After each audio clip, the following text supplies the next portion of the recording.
So hello again, guys.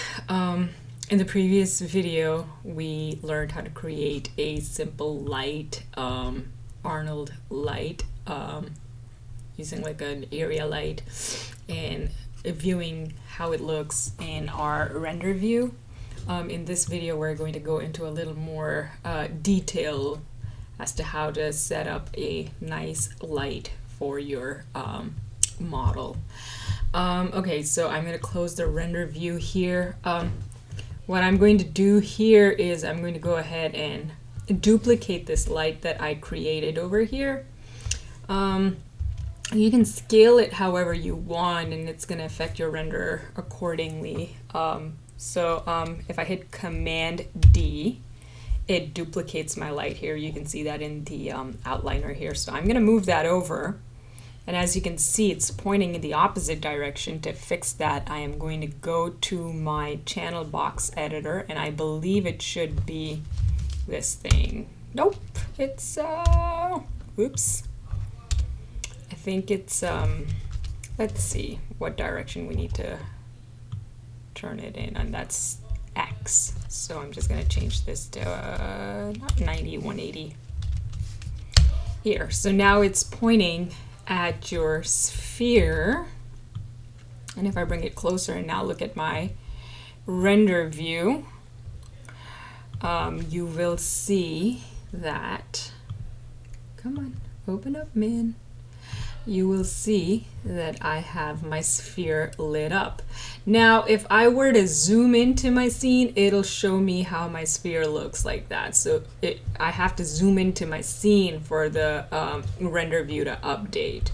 I can move these lights further back if I want my render to look a little nicer based on, like, you know, how you frame everything.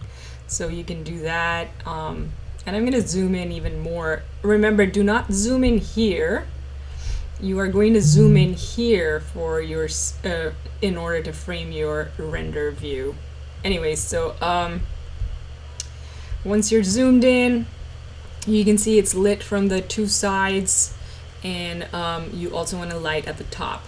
By the way, if you guys want additional instructions and you want to read everything about more details, you can follow this. You can go to this link over here, and it shows you in the it's basically the knowledge that they have, and this is exactly what we're doing for our lighting here. We're going to set up everything here. This is basically a studio light setup. So if you want to use, and there's like more of course, like if you want to get into more depth, you can go to these links over here as well.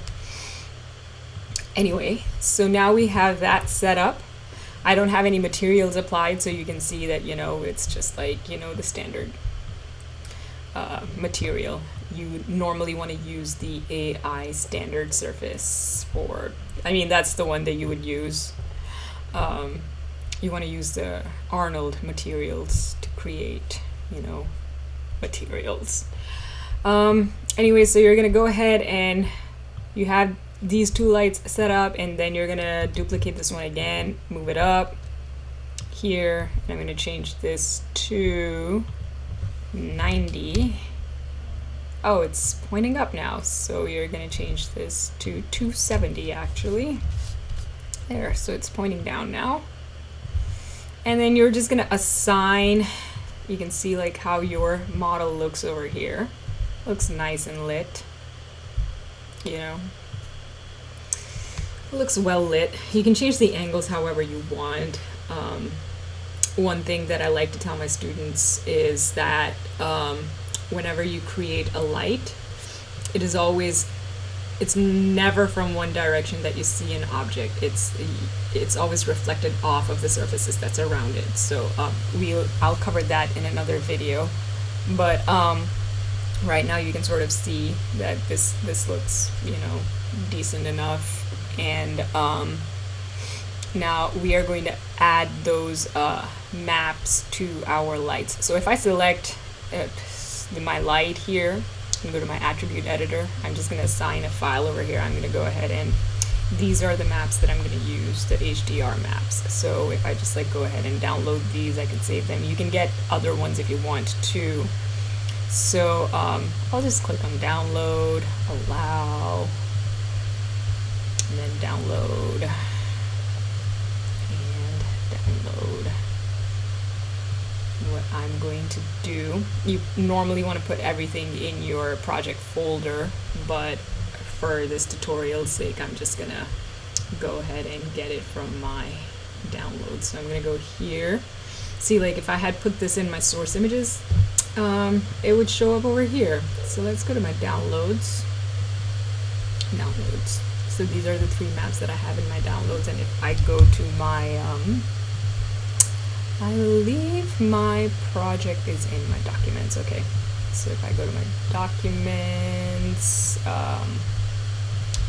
PVAMU, classes 2020, problems in media arts, and Maya. And I'm just going to go to my source images here, and I'm going to move all of these in there.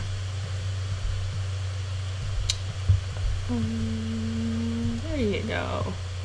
So if I do that, I can see that I have that. So I have a cool light and a warm light. So if I open that up, you will see how that has changed immediately.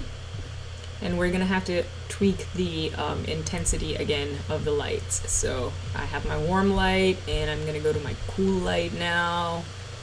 Cool, there, and then go to the top one and add the, let's go here and go to the top light. Okay. So you can see how that's affected it. So now if I go and adjust the intensity and the exposure, it will affect the light accordingly. So now if you've reached the max and you think that, I mean, and it's not as well lit as you want it to be, you can always like adjust that. You can add a number here. So I'm just gonna go ahead, like say I want my scene to be like a little warmer. I'm gonna go here, and if I add 20 here, you'll see how that has increased. And similarly, I can adjust the exposure, and that's like super exposed, so you can adjust that however you want. And basically that's how you will set up your lighting.